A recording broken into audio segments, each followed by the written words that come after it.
Jimmy Akin's Mysterious World is brought to you by the Star Quest Production Network and is made possible by our many generous patrons. If you'd like to support the podcast, please visit sqpn.com/give.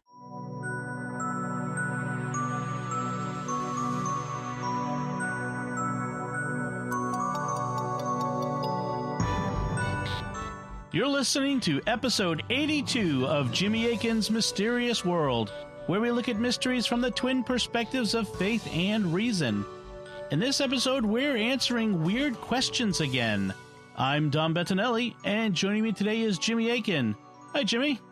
Howdy, Dom. Since this is a fifth Friday of the month, we're going to be doing our regular Fifth Friday Weird Questions based on a Catholic Answers live show. This time, we're going to be talking about teleporting the Eucharist, parallel universes, ghosts haunting places, whether space colonists like on Mars would get resurrected with everybody else at the resurrection of the dead, whether angels can appear as dogs and cats, and other interesting and weird questions. Excellent. All right, folks. Well, hope you enjoy the show, and we'll be back right after it ends.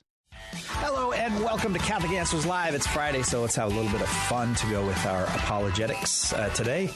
This hour, Jimmy Akin, who it has been at least 22, 23 hours since he's been in front of this microphone. We're going to do weird questions with Jimmy Akin. I always enjoy weird questions with Jimmy Akin, Jimmy, because you always come for that. We never get another apologist to do it. That has not happened yet. No. Well, happy to be able to oblige. It would probably be an unsuccessful show, Weird Questions with Jimmy Akin, if there were no Jimmy Akin here. Well, it would certainly be different. Yeah, well, yeah. I guess so. I guess that's a generous way to think about it.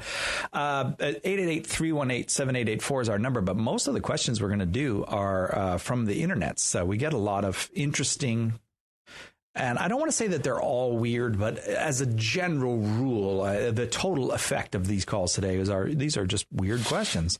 And so it's fun to do them with Jimmy. And but before we do the weird questions, Jimmy, we have a question that I don't know if it even qualifies as a weird question, but it's a good question. So I wanted to get to it. Okay. I'm interested to hear the answer.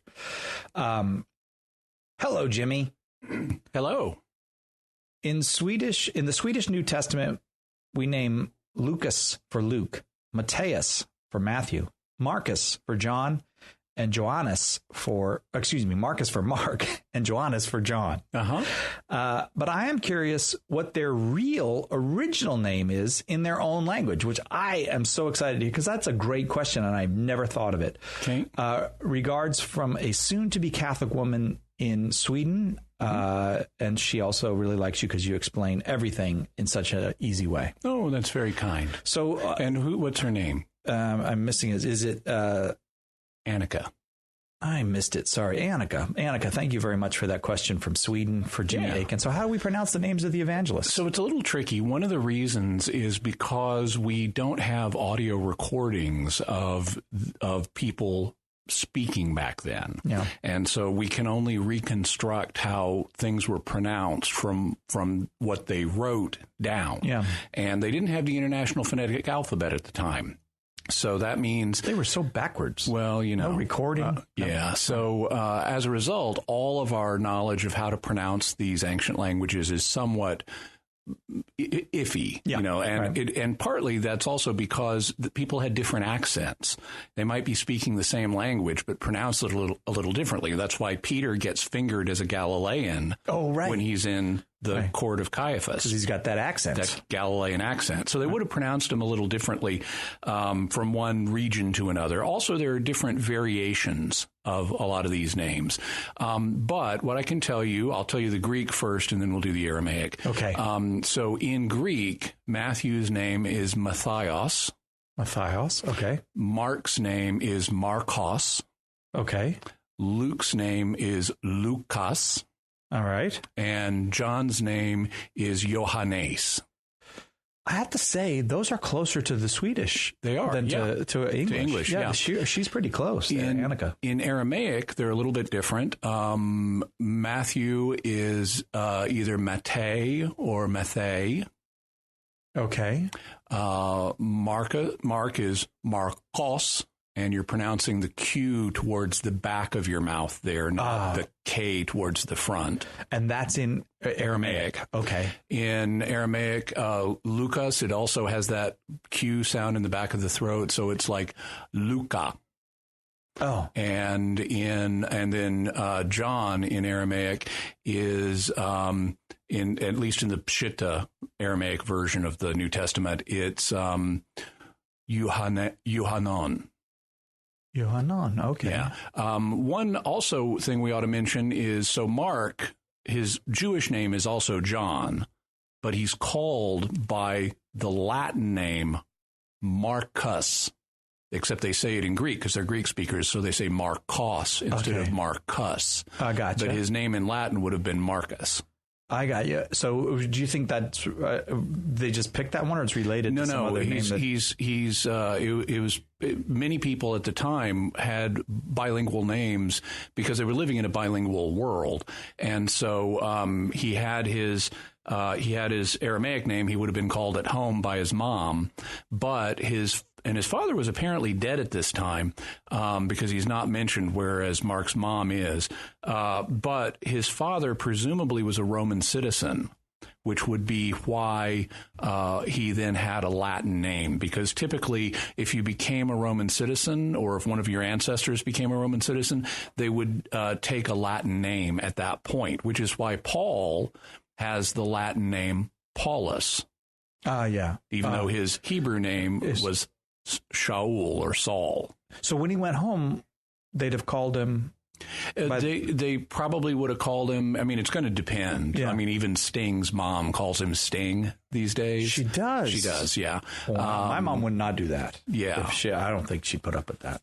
But usually you'd be called by your native language name at home, and then you'd be called by another language name when dealing with people who spoke that language. So it's not quite the hard and fast kind of image we might get sometimes where Paul changed his name. Saul changed his name to Paul. No, Saul did not. It's not a Simon to Peter thing. In his case, he just had both names. Right. And presumably the name Paul was one he inherited from his father or grandfather, who was the first one to become a Roman citizen and take that name. Gotcha. Okay, so I think the obvious question here, well, maybe it's not obvious, but it strikes me, I would like to know the name of Jesus in those various. So in Greek, Jesus is Jesus. Oh, that's really close. Yeah, only notice it's not Jesus. Every time I teach Greek to American speakers, I have to warn them because Jesus. Right. Yeah. In English, when we have an S between two vowels, so it's an intervocalic S, right. We tend to pronounce it as Z, which is why we say Jesus in English, but it's not, that rule does not apply to other languages. So in Greek, it's Jesus. Got it. Then in Aramaic, Jesus' name comes out a number of different ways, depending on the type of Aramaic you're speaking. Oh. When I took Aramaic, we were taught to, now I had it in my head a second ago and I'm blanking for a second. But Ishoah. Ishoah. Yeah. With a vocal constriction and activation of the vocal cords at the end. So Ishoah. But it comes out differently. Isa, things like that. In our chapel, we have a Divine Mercy portrait, and then the Jesus I Trust in You is in Latin. And there it's Jesu. How would that have been pronounced? Yeah. Jimmy Akin is our guest. Jimmy is the author of many things, including A Daily Defense, 365 Days plus one to Becoming a Better Apologist, and Teaching with Authority, How to Cut Through Doctrinal Confusion and Understand What the Church Really Says. Most of our questions, all of our questions come to us electronically. Today. That's why we know they're weird. Because we pre-screened them. Oh, yeah. We have to screen them for adequate weirdness. I have this real weird question. Where is purgatory in the Bible? Did Jesus have brothers? There wouldn't be weird enough. Right. So we go for the real weird one. So can I go to James from Facebook then? James writes this, Jimmy. If teleportation is ever invented, then would a teleported Eucharist still be the body of Christ? Whoa. The answer is going to depend on the type of teleportation that you're using. And there are a number of different types of teleportation that have been proposed. One type is you pass through normal space, but you just do it really fast, like too fast to see. Yeah. And as long as the Eucharist isn't injured in that process, it's just moving through normal space just really fast. Yeah. And so it would continue to have the appearances of bread and wine, and so it would continue to have the real presence. Okay. There are other forms of what we might call non-destructive teleportation that have been proposed, like maybe you don't go through normal space. Maybe you go through like a wormhole or something, or another dimension that maps onto ours in a non-one-to-one way. Yeah. So you're traveling a short distance in this other dimension, even though, and you're not transversing the corresponding space in our dimension. So you like disappear from one spot and appear in another. And as long as, again, the Eucharist is not destroyed in the process of doing that, it's going to retain the real presence. Then there are what you could call destructive forms of teleportation. And the classic one is the one you see on Star Trek. Yeah. Now, actually, in some episodes of Star Trek, they kind of fudge about, is this really doing what they say or not? But if you decomposed the Eucharist into its subatomic particles, the subatomic particles that are there in the accidents, then it would cease to have the appearances of bread and wine. And so the real presence would cease at that point. Right. And even if you then reconstituted those fields and particles so that they looked identical on the other end of the process, it wouldn't be the real presence anymore, because the real presence had ceased and you didn't reconsecrate them to bring it back. I would not get in that teleporter. Mm-hmm. Yeah, well, it's basically a murder machine. That strikes me as just killing me and making a new me, sort of. Well, it is, which is a real problem, which is why they fudge it in some episodes of Star Trek. Yeah. And that's similar, even though that one's more science fiction at this point. We do have something similar today known as quantum teleportation, where it's possible to, quote unquote, teleport subatomic particles or even like atoms and stuff from one place to another. But really, it's another form of destructive teleportation, because what they're doing is they're transferring on the quantum level, they're transferring the information that applies to one set of particles in one place and sort of jumping that information at light speed to another set of particles that then conform to it. Right. And so it's going to end up with the same effect. That strikes me as a potential one for a very, very long distance instantaneous communication. If you could, well, it's still light speed limited, so it's not going to be any faster than radio waves. Oh, I see what you're saying. Yeah. But maybe one day we'll build an Ansible and we'll have the ability to do faster than light communication. I don't know what an Ansible is. It's a device that allows faster than light communication. Oh, I like it. Jimmy is the host, the creator of Jimmy Akin's Mysterious World as well. I don't have that kind of power. That requires. I didn't say you were the creator ex nihilo. Okay, good. But you certainly use the materials God already had created. Yeah. Well, I'm dependent on him. I've noticed that about you. You seem like your entire being is dependent on him to exist. Very moment much to moment. So. Yeah. The thing is, you're aware of it. Mm-hmm. I don't know that everyone's aware of that dependence. Yeah, true. So moving on with our weird questions, Jimmy, Keith says this: all kidding aside, is there a parallel universe? And I just want to say, Keith, you don't have to start a question like that for Jimmy Akin with all kidding aside. He's going to take that question seriously. I try to take every question seriously. Is there a parallel universe? So it depends on what you mean by that. And actually, it's funny you mentioned Jimmy Akin's Mysterious World, one of my other podcasts, because just today's episode of Jimmy Akin's Mysterious World is about parallel worlds. It's just came out today? Just came out today. It's on the mystery of the multiverse. Okay. And you can just type in Jimmy Akin Mysterious World. You can also look on YouTube. We've got a version of it there. You can go to sqpn.com, however you find it. Yeah. We, in terms of science, we don't know if there are parallel worlds or not. It is possible, and many scientists think it's probable. Some are even convinced of it, but we really don't have scientific evidence at this point. There's no way we can directly detect other worlds. And so consequently, it remains a matter of philosophical speculation from a scientific point of view, not something we've been able to scientifically prove.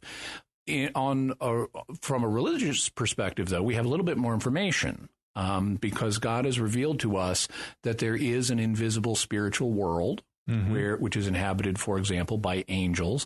It obeys different laws than the ones that that apply down here, which is why angels can do supernatural things, miracles and stuff. So it would seem that depending on how you want to define your terms, you could say that heaven is a parallel world. Yeah. So you could say we have at least a 2-universe multiverse, depending on how you want to define your terms. Now, if you define universe to just mean everything that exists, well, then we're not going to have a multiverse because everything that exists is going to include both heaven and earth.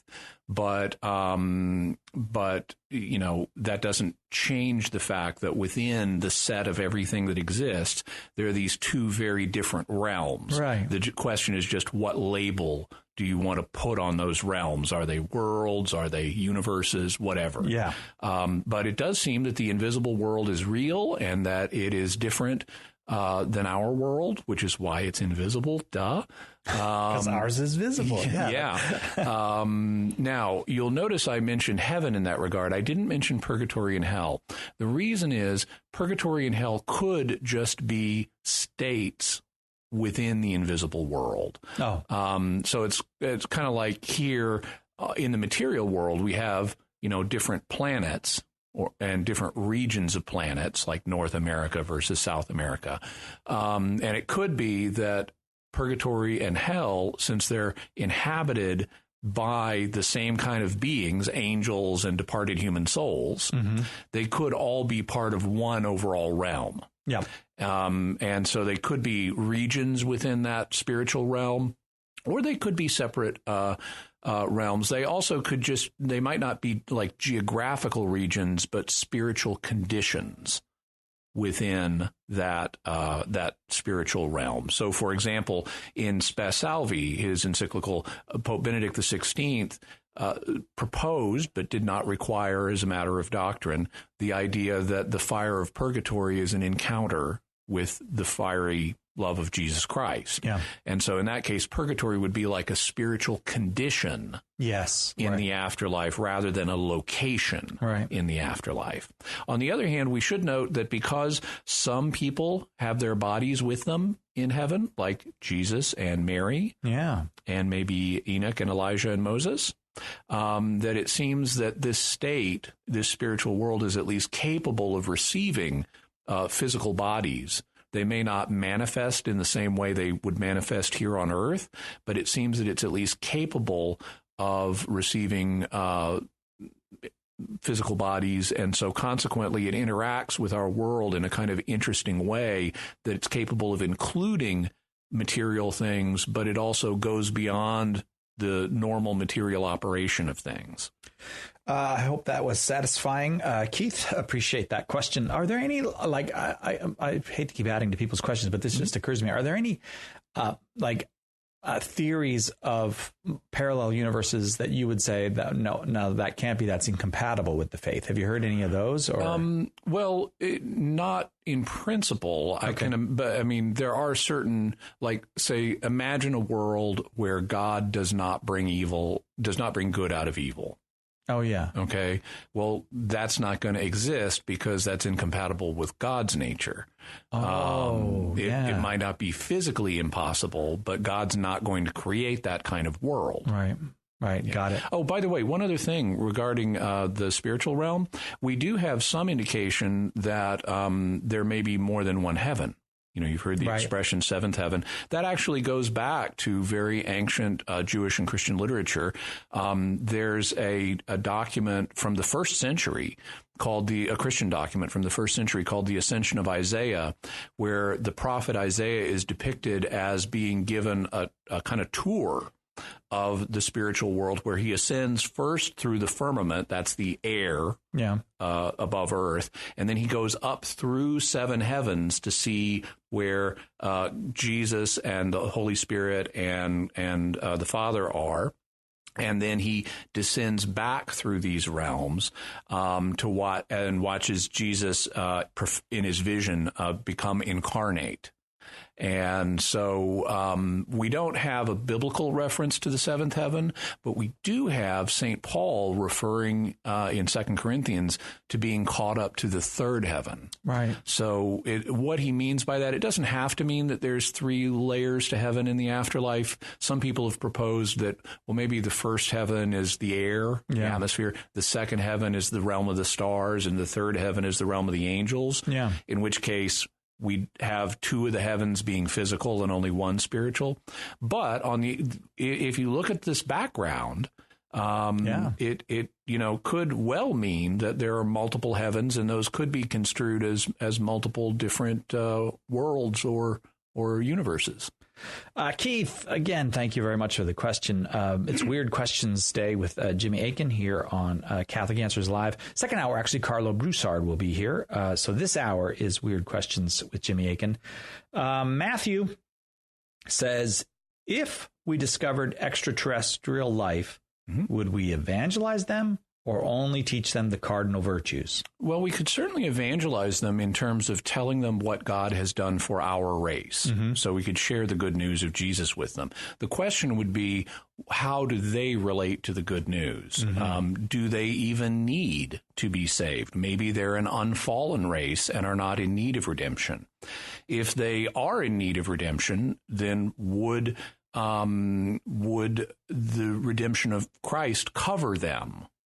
Now, it's not a question of did Christ pay enough on the cross to cover them? He did. He made infinite satisfaction. And so consequently, it would cover any number of sins committed by any number of species. But the question would be, does God mean it to apply to these folks? And that's a decision for God to make. It would ultimately require the study of theologians and eventually a magisterial decision by the church to settle the question for sure. But I think an indicator would be, do the aliens want to have Christ's redemption applied to them? If they do, the presumptive answer would be that it can be.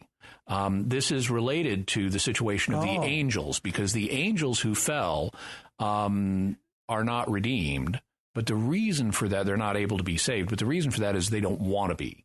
Okay. One of the things that the Catechism of the Catholic Church points out is that God's mercy is not limited. The reason the angels who are fallen don't get saved is not because Jesus' sacrifice is inadequate to cover them, but because they don't want it. Okay. And so if the aliens are fallen and say, "Oh, we don't want to be saved," well, then they're in the same category as the angels. But if they say, "Oh, yeah, we want to be saved," we want to be saved through Jesus, then the presumption would be they can be. Yeah. Now, it's also possible, though, that they could have been saved through other means, because God might have a special, different way for them to be saved. Yeah. Maybe involving an incarnation on their planet. All right. Okay. So ultimately, or at its base, then, sharing the good news or evangelizing is a matter of telling the story of what happened to us. Yeah. And then people can do what they... And if God has had dealings with them, that we could evangelize us, tell us what God did with them. But it wouldn't mean we need to be saved their way, because God's already shown us the way that we need to be saved. Maybe they saw Elijah going by on his way. Maybe. To his... Maybe they left a place for him in case he comes back. Or no, was it Elijah or Isaiah that you said? Isaiah? No, Elijah. Oh, Elijah, yeah. Well, Isaiah had the visionary ascent. That's the one that, right. Yeah, we saw that guy. He came by here. Weird Questions with Jimmy Akin today.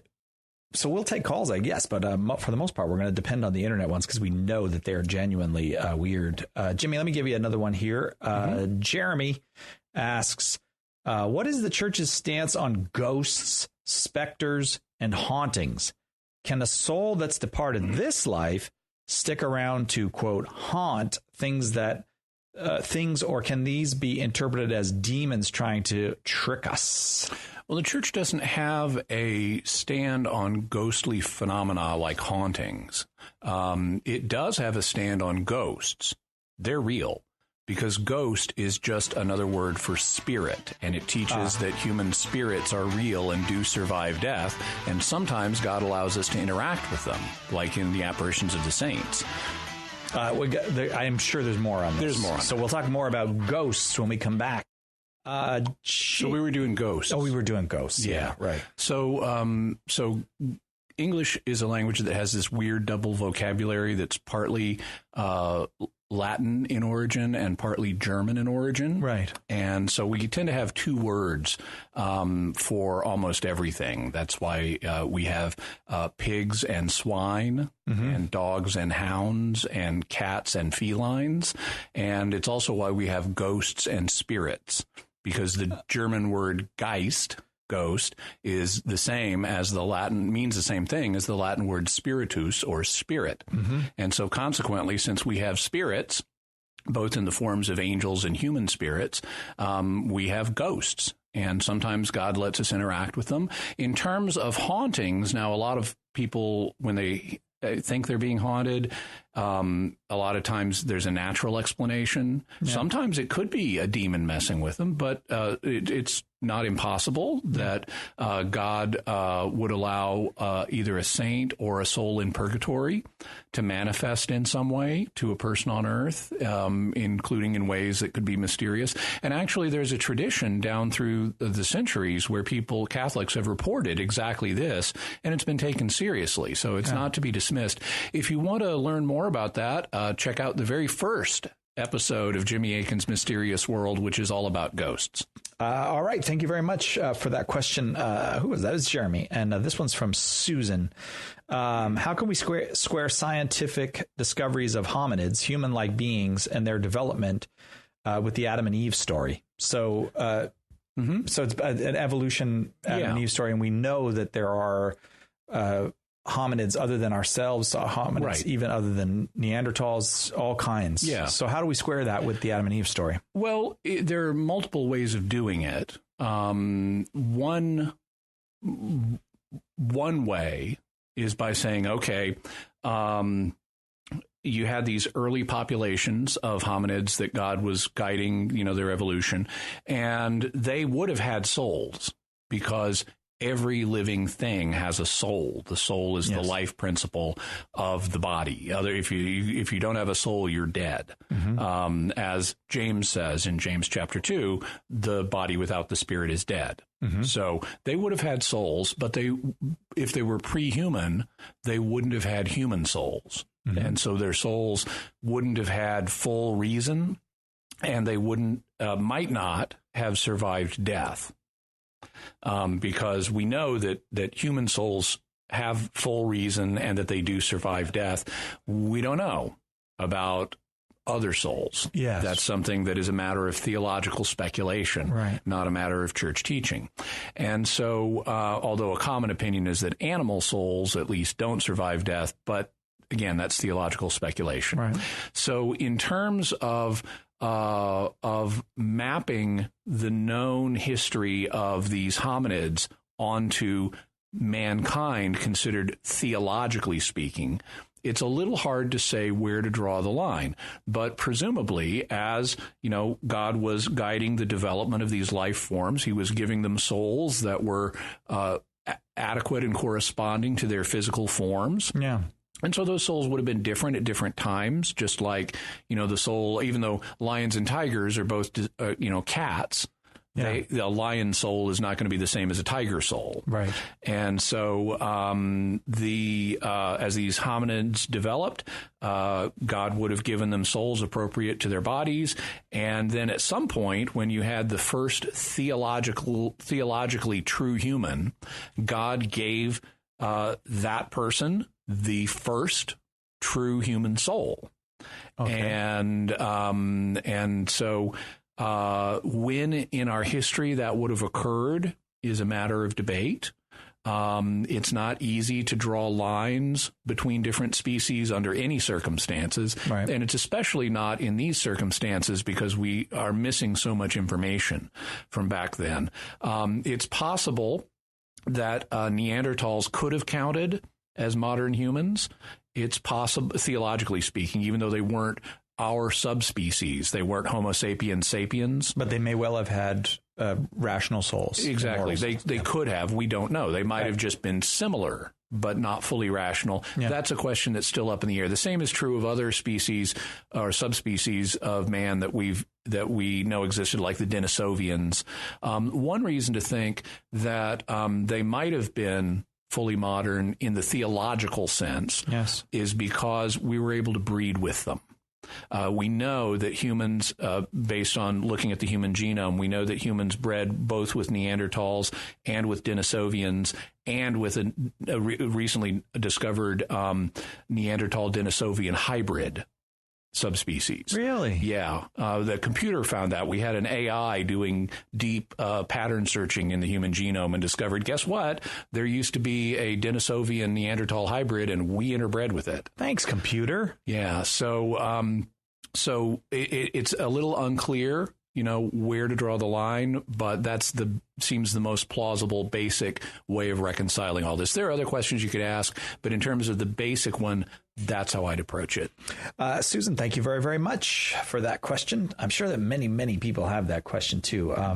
Fabian asks, will those who have died and been buried on Mars miss out on the final resurrection? No. If we have people buried on Mars at the time the resurrection occurs, they will get to participate too. The resurrection of the dead and the judgment of all the human dead is something that's a teaching of the faith. And so if you're a human and you're dead, then when Jesus comes back to judge the world, you're going to participate, and you'll consequently get to experience heaven if you died in God's friendship. And you might not decompose, though, if they bury you on Mars. Well, you might not. Not a lot of microbes there. We don't know.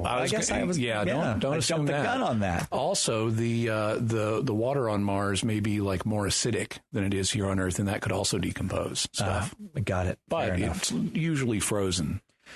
Okay, that's good. So you don't have to get back to Earth to die if you go there. That's already pretty clear. Yeah. You know what I mean? You don't have to feel, if you're on Mars and you're feeling sick, don't worry about your immortal soul. Right. You'll still be raised and get to be in heaven if you're... Fabian, I really appreciate you clearing that up. I have doubts about whether I'll ever make it to Mars. Well, there may one day be bishops on Mars. They may have to make ad limina visits back to Earth. Excellent point, Jimmy. Someone should write a book about that. I wish someone would write a book about a bishop making an ad limina visit from Mars. You could even call it ad limina. Yes, it would. But you could find it on Amazon right now. At this very moment. Jimmy, you're all right. I appreciate that. No problem. Michelle asked this, Jimmy. Okay. She says, I was once asked if angels could appear as dogs and cats. Well, I would say yes. Angels can appear, of course, they don't have bodies themselves, but they can appear as if they had human bodies. And so if they can do that, then I don't see why they would be limited to just human bodies. It's not like they have a native shape. So any shape we see them in is an artificial one. And I would assume they could change their shape just like you could change the skin on an avatar. And in fact, in some of the visions that we see recorded in the Bible, they at least have animal parts. Sometimes you'll see like the cherubim will have, a head like an ox or a lion or an eagle, and they have wings. Both them and the seraphim do, and so consequently they're already displaying animal parts. They could go full animal if they wanted. They could go full animal. I like the way. Is that a technical? Theological term? Oh, yeah. Go full animal? Oh, yeah. That's in all the manuals. It's in the Summa, I think. It's in the Summa. Okay. I must have missed that part of the Summa. Heather asks, binaural and isochronic tones. Right. I was having trouble with my eyes for a minute. Okay. It is safe. Is it safe as far as from a spiritual standpoint? Does the church have anything to say on these? I listen to them for sleep. Okay. So we should mention first, because not a lot of people have heard of binaural beats or isochronic tones. Binaural beats are tones that are slightly different than each other, and you play one of them in your right ear and one of them in your left ear, and your brain combines them into a third tone. Isochronic tones are tones that are identical to each other and are put out at a certain frequency rate. So you might have 10 of them a second. That you hear.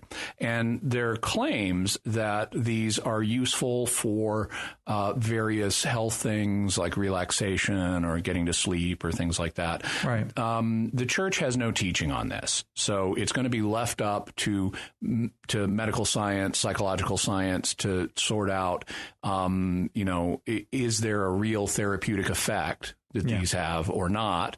Some people may have an effect that's due to the placebo effect, and that's not to be dismissed. I mean, if you think, hey, this is going to help me relax, well, even if it wouldn't help someone else relax, if you think it's going to help you relax and get to sleep, it may do that.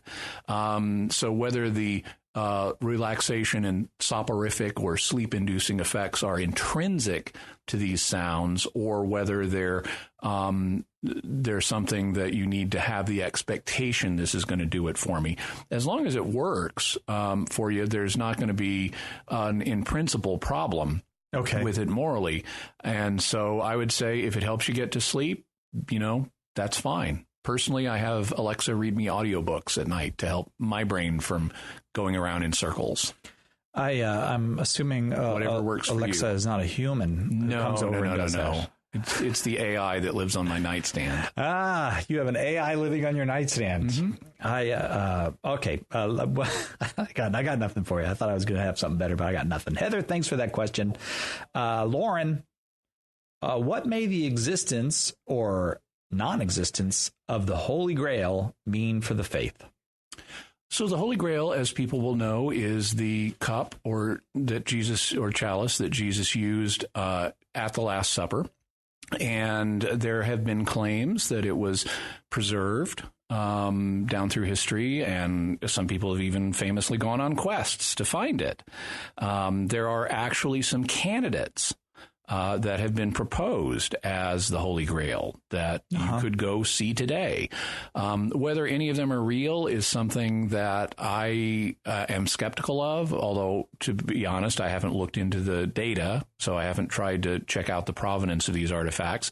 Okay. I do think it's somewhat unlikely that we would still have the original cup that Christ used after all this time, and given that the urge to treat it as a relic would not have developed immediately. Yeah, I see. So now if someone had it for us today, it would be awesome, and we would immediately preserve it and stuff. Yeah. But back then it was a cup that Jesus happened to use at Passover. They might have used it at the next Passover for typical Passover wine that wasn't even consecrated. We don't know.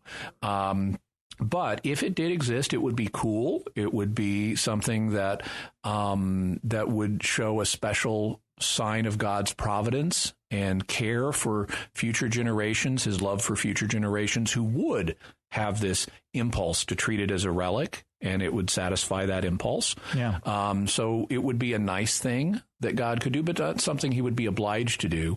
One thing to keep it in perspective is every single chalice used at every single Mass holds the precious blood. And so it's not like the Holy Grail is unique. The Holy Grail is unique in the sense that it was the first one, right, and that Jesus himself used it, but it's not unique in the sense of it's the only vessel that ever holds the precious blood. That's very, very interesting. Let's go to Paul. I'm just going to try to work through some here. If limbo does exist as the afterlife, as the afterlife for unbaptized infants. Mm-hmm. Are they aware of their status as being in limbo as opposed to heaven? Yeah. Well, we don't really know. Limbo, number one, may not exist. The idea of limbo for people who may not be aware is that it's a theological speculation to account for where children and others who die without baptism, but who also don't have personal sin.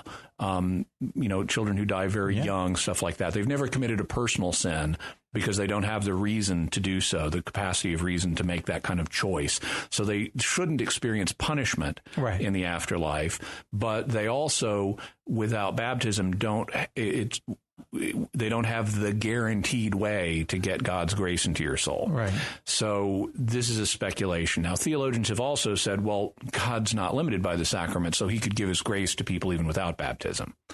But if he didn't, and so if there was a limbo where people would go to not experience punishment, but also not have the full glory of being united with God, then they could have they could be in a number of different conditions. One of the speculations, when limbo was a popular idea, was that they would have great natural happiness, just not the supernatural happiness of being fully united with God. They're obviously partially united with God because everything is, or it wouldn't exist. Yeah. Would they be aware that there was a higher level of happiness that they didn't have? They could be, because all of us who aren't the greatest human being ever are going to be aware that there is a higher level of happiness that we could have had.